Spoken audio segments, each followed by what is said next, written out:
noong mga 1987, ang company namin noon is dinala sa Port Magsaysay to train itong class 89 ng Scout Ranger course.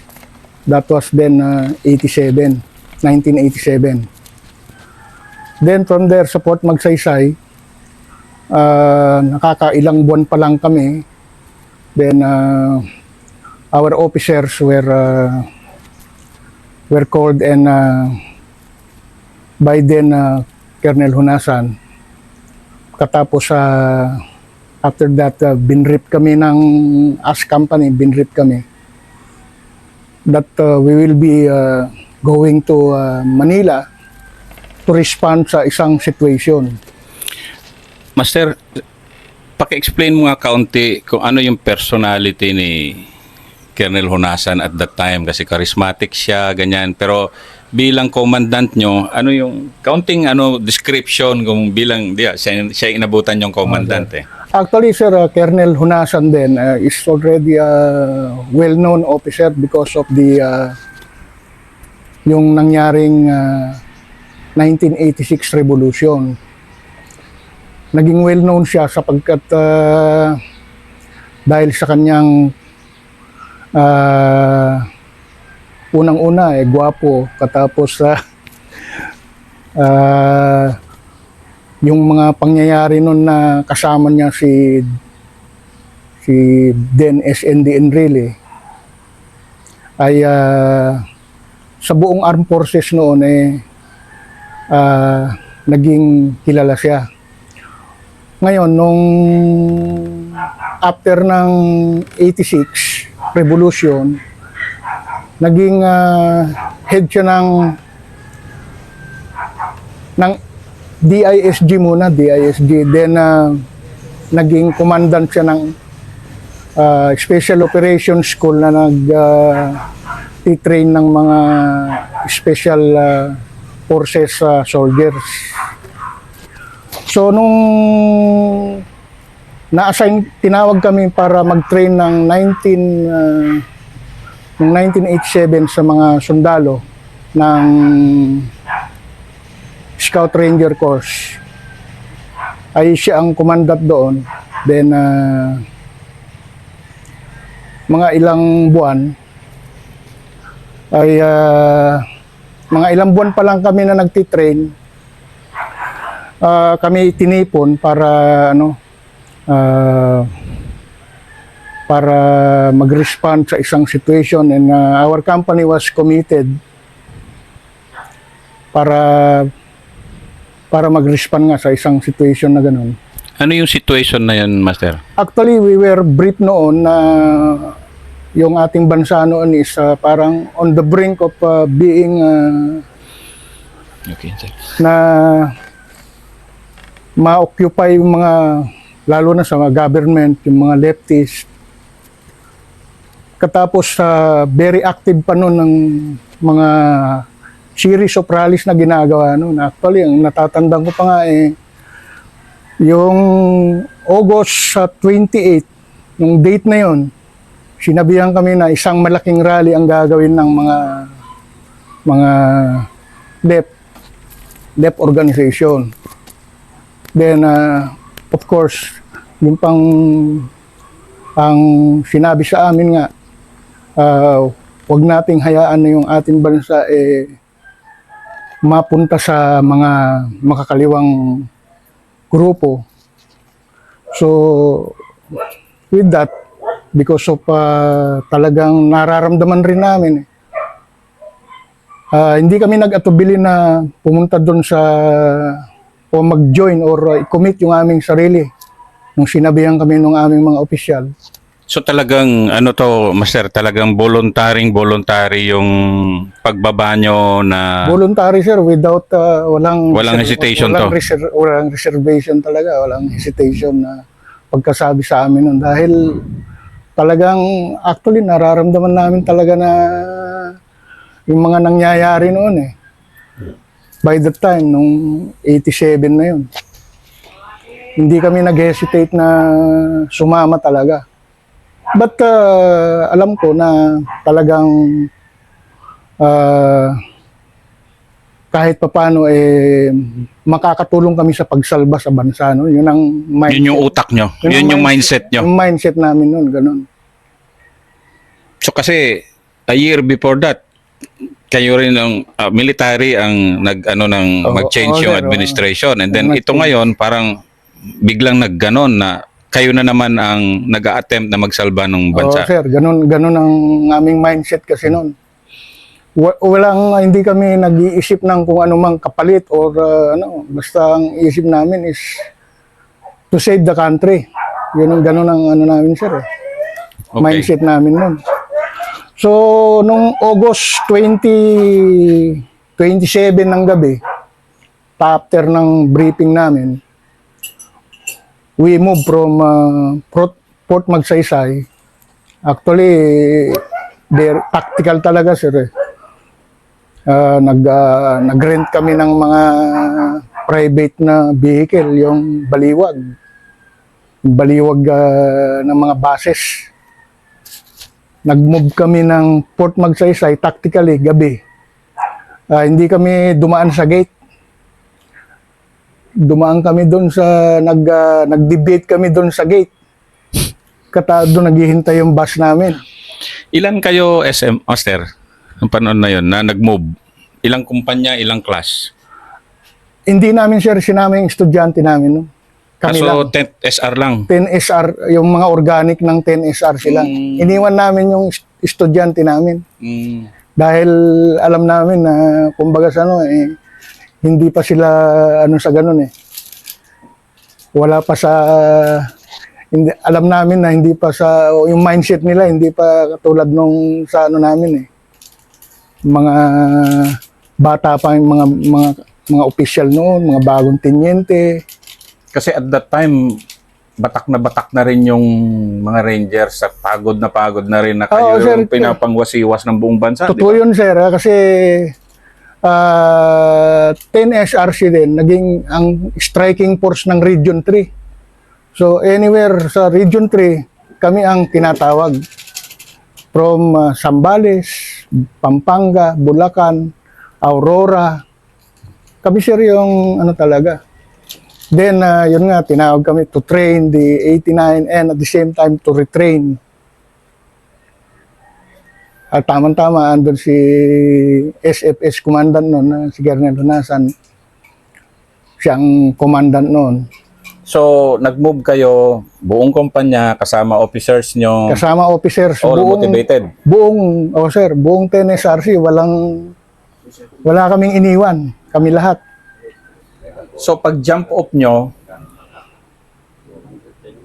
ano ang mission? Actually, sir, ang mission nga is to respond to a situation, ganun.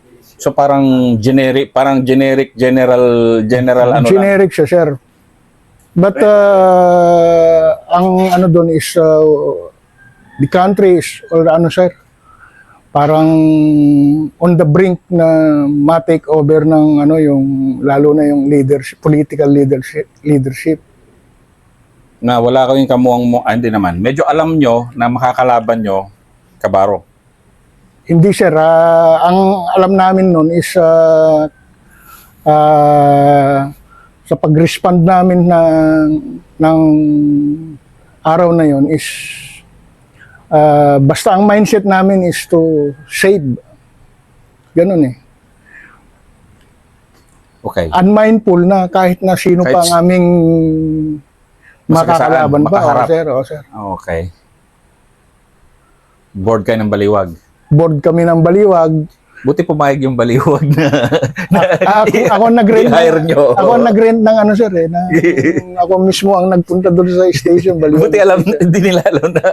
Okay. Hindi nila alam, sir, kasi basta we will just i-rent lang namin sila, ihatid lang kami doon. Pero armas nyo, dala-dala nyo. Kasi dala-dala namin, full pack kami. Dala-dala namin. Pumayag naman sila, mga 8 bases yun. Okay. Sige. Walang toll gate pa yata. May toll gate na ba nun, Master? Meron na, sir. Meron Meron na. na. So, basta nung mag-move kami nun, siguro mga midnight na, sir, eh. Nag-move na kami, eh. So, okay. midnight. Dinaanan namin yung nag-link up kami doon sa mga troops doon sa Bulacan. So, mula Nueva Ecija hanggang Bulacan, walang pumigil sa inyo, dire-diretso lang. Meron, sir, sa San Rafael, Bulacan. So, ibig sabihin natunugan kayo? Na nag-move na kayo? Hindi namin alam kung natunugan kami, sir, pero inano lang, hinold lang sandali, katapos continuous ang movement. So, friendly force. Friendly force, sir. Okay. Ngayon, doon sa ano, sir, hinold din kami doon sa may after ng toll gate. But parang friendly force din yung alam namin yung pumili sa amin doon, eh. Mahaba yung convoy, sir, and then tuloy-tuloy kami. Going to doon sa may Magsaysay Avenue. Yun ang dinaanan namin, sir, yung Magsaysay Avenue going to Manila, nagtahan din. Okay. Tapos doon namin naranasan yung inkwentro na talagang sir, yung pagdating namin doon, nagkaroon ng talagang labanan na putukan talaga na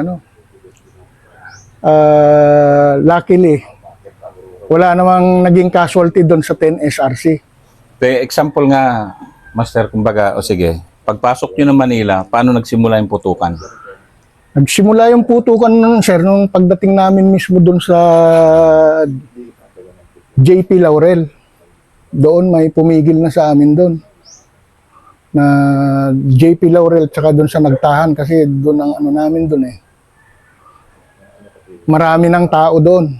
Pagdating namin doon, parang may isa ng eksena na nangyari bago pa kami dumating.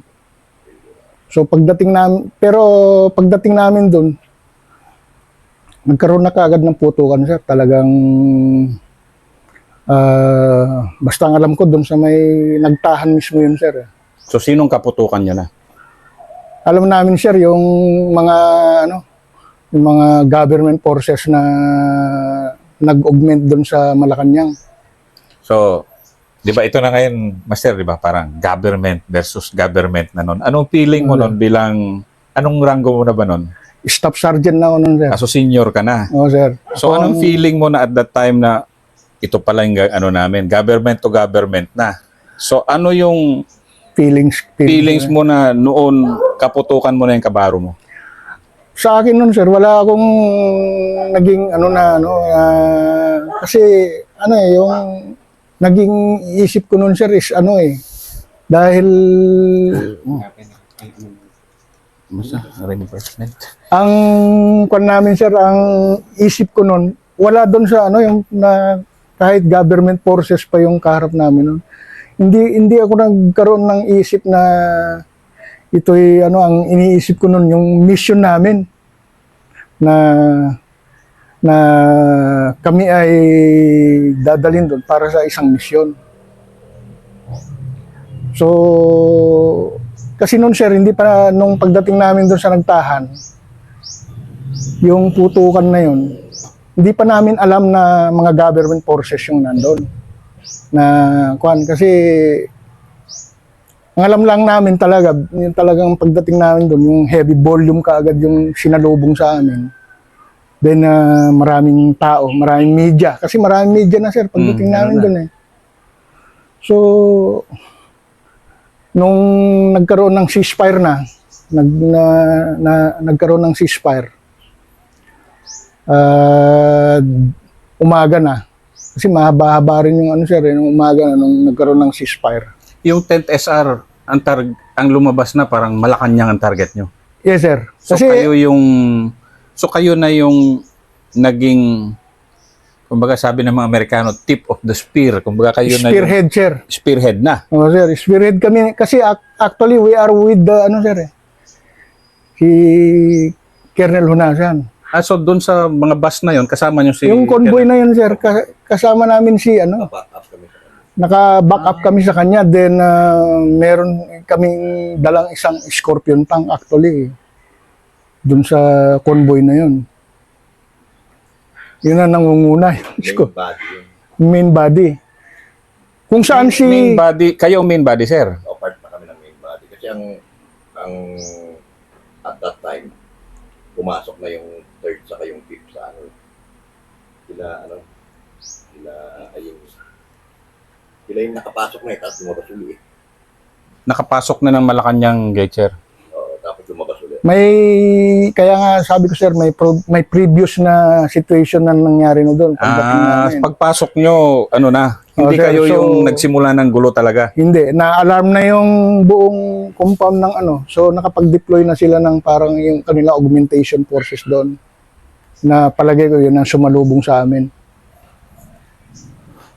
So at that time, nung ganun na nga, anong umiral na, o sige, responding to a situation kayo, pero hindi ka ba nag-alangan na parang, ito ba talaga pinunta namin? O Ay hindi sir eh. Hindi ako nag-alangan na ano no, na basta ang alam ko company, we have a mission. So katapos saka ko na lang nalaman na kami ay rebel forces nung umaga na sir. paano mo nalaman? Nalaman ko sa ano kasi yung radyo namin sir, yung baliwag, may radyo yun eh. Mm. Binubuntutan pala kami ng ano, ng media. Nung nakabuntot na sa amin yung media hanggang sa pumasok kami ng Camp Aguinaldo. From Nagtahan. Nagtahan, pinukpukan kayo, ship kayo ng Camp Aguinaldo? Nag-withdraw kami sir ng Camp Aguinaldo. Doon. Kasi hindi mapasok ang Malacanang. Oo sir. So, for the benefit ng nanonood nito, hindi ito pagpaplano paano mag-atake ng Malacanang. This is history. Oo sir. This is history. So, hindi nyo mapasok Malacanang, shift kayo ng Aguinaldo. Actually, yun ang alam ko na designated na rallying point namin sir eh. So, rallying point, PRP again. PRP Aguinaldo, for the benefit ng ang PRP ng Rangers is doon sila mag-consolidate Oo, sir, ano oo. man yung pag-change ng mission. Oo sir, ganun. So, nakarating kayo ng Aguinaldo. Withdraw kami after nawala yung putukan. Withdraw kami sir sa Camp Aguinaldo. So, Passing through dun sa may likod ng ano bang street yun? Sa gate 5 yun eh.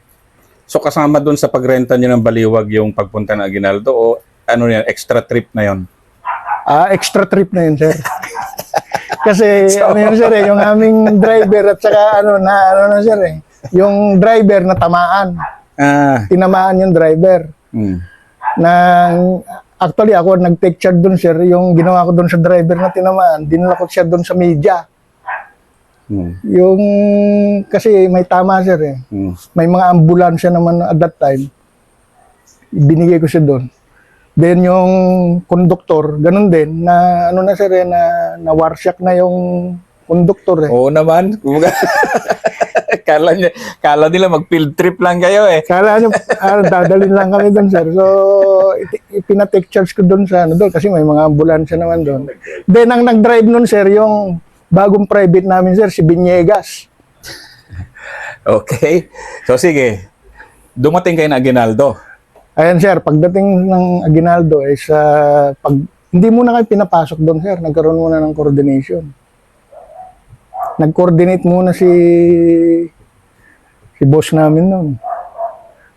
Okay. Gate 5. Then, nung umaga, pinapasok na kami. Doon, sir, nag-settle down kami doon. Then, buong Camp Aguinaldo yun, sir. Yun na namin. Aside from the 10 SRC, lahat na ng troops na involved, sir. Nandun na lahat. Nandun na lahat. Hindi nag-react yun na sa loob ng Aguinaldo? Wala, sir. Hindi nag-react. Very friendly naman yung dating doon, pagdating namin doon. Kaibahan pala nung 89. 89 kasi parang... Hindi, sir. Iba. Iba na yung 89 kasi 87 pala parang ano. Noong pagdating namin doon, sir, nagbubunyi pa nga yung mga ano doon eh. Sabi nila eh, mga magkakasangga tayo. Ganun ang So, environment ganun doon. pala yung one spirit noon ng Oo, armed sir, forces oo. at that time. Hindi sila naging hostile sa amin doon, sir. Walang pagpasok namin doon sa Camp Aguinaldo. Even the civilians na nakatira doon. walang pumigil sa amin doon. So walang putukan sa Aguinaldo. Wala, sir. So Except nung ano, sir, mga later in the afternoon. May pinasol. so okay. Kasi 'di ba ang daming reported na mga injury, mga deaths, 'di ba? Later in the afternoon na yun, 'Di sir. ba may ABS-CBN, 'di ba sir? PTB4, No, that is Lahat ng TV station, sir, andun. 87 sir. yung PTB4 o 87 yun. Saka 13 Camelot. Kasi Pero hindi kayo 'yun sir, hindi kayo. ano yun yung grupo ng pulis? 84, sir, yung sa PTB4, ang grupong, pagpasok namin sa Camp Aguinaldo, yung ongoing pa, yung encuentro doon sa Camelot Hotel, tsaka sa Channel 4. Hindi Rangers 'yon. Actually, sir, kay Colonel Matuliano yun, yung provincial commander ng Nueva Ecija. So ang direct participation ng Rangers sa 87 pala is mainly yung sa Aguinaldo. Aguinaldo, tsaka yung Malacanang, sir. Pero Malacanang binakate nyo agad, di ba? Nag-extricate Oo, kayo, nag-extricate nag-consolidate kami nun, sa sir. Aguinaldo. Nag-consolidate kami lahat ng tropa doon. Except yung sa PNP na ma-assault doon sa Channel 4. So anong oras kayo in-assault? Later in the afternoon, sir, yung mga siguro, mga bandang alauna, alas 2, ganun. So ito na. Ito na, sir, pinasok na kami ng Marines. Una, pinagmumortar muna kami doon sa loob, sir. Doon na nagkaroon ng mga injuries, tsaka doon sa part ng 10SRC, sir, mga injuries lang. Kasi simultaneous din yung attack nila. Meron sa air, meron sa Land. ano, sir, yung Marines. Sinira nila yung gate. Tapos yung mortar nga. So anong feeling na nun? Kasi, sige, nandun kayo. So,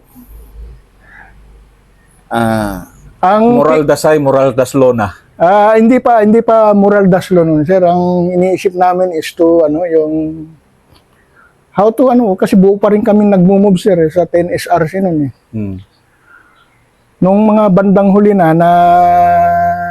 sir, nung attack na ng Marines, yung inattack na kami ng Marines doon with yung kanilang tangke na malalaki, BLT, yung BLT nila. At doon kami nagkahiwa-hiwalay, sir. Doon na kami nagkahiwa-hiwalay nung 10SRC kasi kanya-kanya kaming doon sa. Pero ako, sir, nung meron kaming may kabady ako na isang technical sergeant na medyo nawala na sa isip. Sinama ko siya. Naghanap kami ng bunker. May nakita akong bunker doon sa may part ng AFP mapping center noon, may construction area doon eh. Bunker ng mga construction workers na So may parang basement na ganyan na ilalim. Ang ginawa ko noon, kasi ang isip ko na noon, sir, government forces ang kalaban, paano puputok nito? Yun na. Ayun, sir. Dumating na yung punto na gano'n. Yun ang isip ko kasi kung tutusin, kung talagang kaya mong concert, yun ang nakapwa mo sundalo yung kalaban mo. Na gusto mo ang pumutok, nag-aalanganin ka, sir, dahil Yun na. Pero kilala mo yung mga yung mga troops na government troops dahil yung feelings ko noon, hindi ko maiputok yung baril ko, sir, dahil ang ganda ng bunkers namin nung kasama ko. Sila talagang putok ng putok, sir, talagang assault ng Marines talaga. Umaano sa building, doon sa kinalalagyan namin. Dalawa kami nung kasama ko, pag pumutok tayo rito, mabibisto naman tayo. Pag pumutok naman tayo, kasama naman natin yung mga, mapapatay natin, kapwa natin sundalo. Kasi nagkawatak-watak na nga kayo. Oo, sir, nagkawatak-watak na kami. So, hinayaan ko na lang yung kasi ang feelings ko nun na,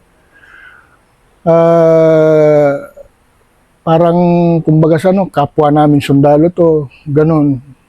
Kaya yung baril ko nun, sir, hindi ko, habang umaatake sila, hinayaan ko na lang silang, Dahil alam ko, yung kinalalagyan namin nun, ano Safety. safety, sir. Pero kung ipinising naman kayo ng Marines, talagang Talagang, habang umaatak yung Marine, sir, talagang, yung putukan talagang, umaano sa ibabaw namin na gano'n.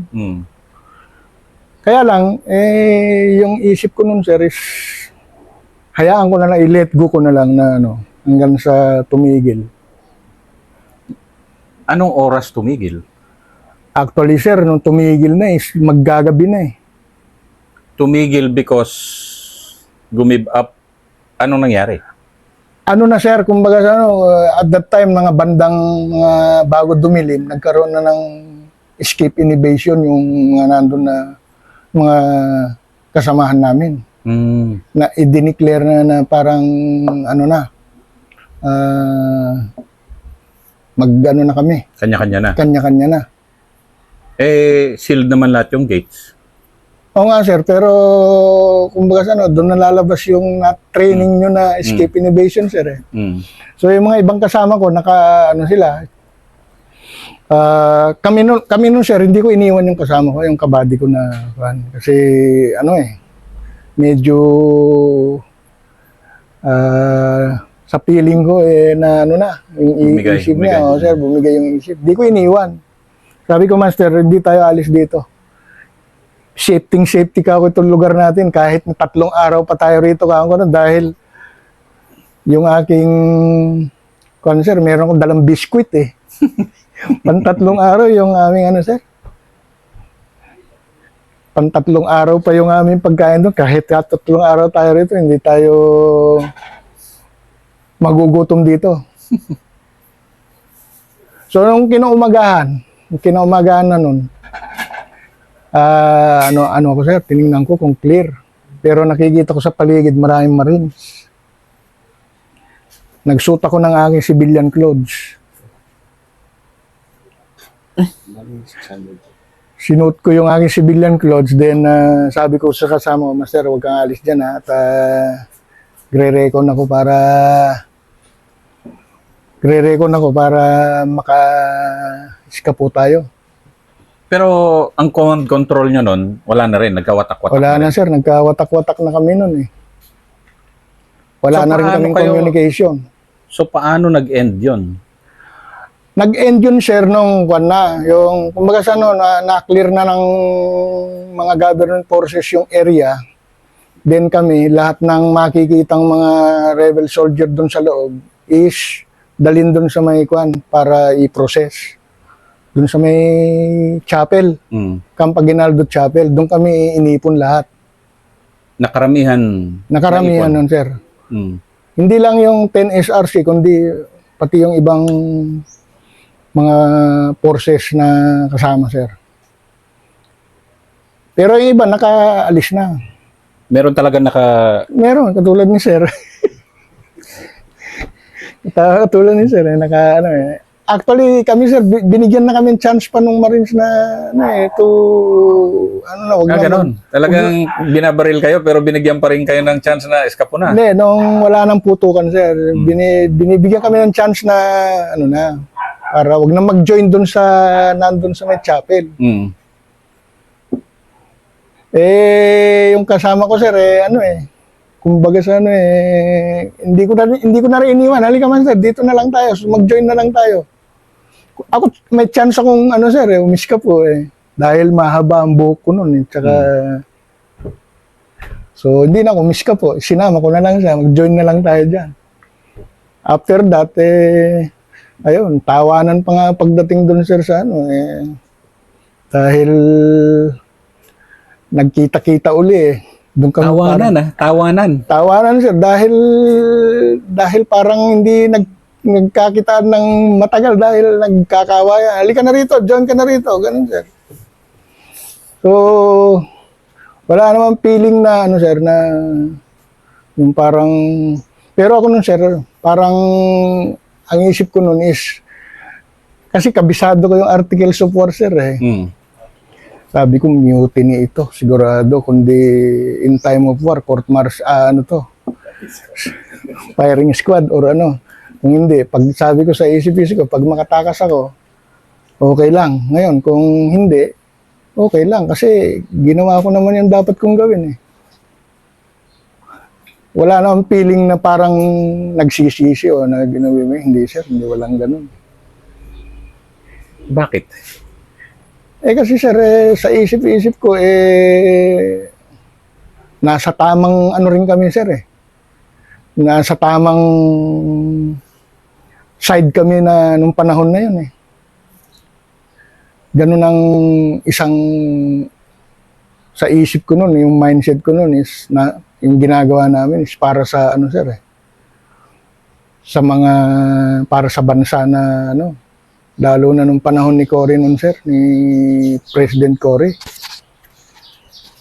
Kasi talagang sa totoo nun sir, yung kwan nun parang nabigyan ng ano yung nabigyan ng pabor yung ano yung mga nasa makakaliwang grupo nun. So, yung pag-alsa nyo ng ganon, parang sa inyo, Oo sir, ganun. clean conscience na hindi namin kinakalaban yung sarili naming serbisyo, kundi kinakalaban Oo namin sir, ganun yung- ang nasa isip namin nun. Hindi kami lahat ng naging kasama ko sir, walang feelings na yung ano, yung lahat ng kasama ko sa company, hindi nila walang nagsalita na mali yung ginawa natin na yan. Pero napakalaking experience talaga sir.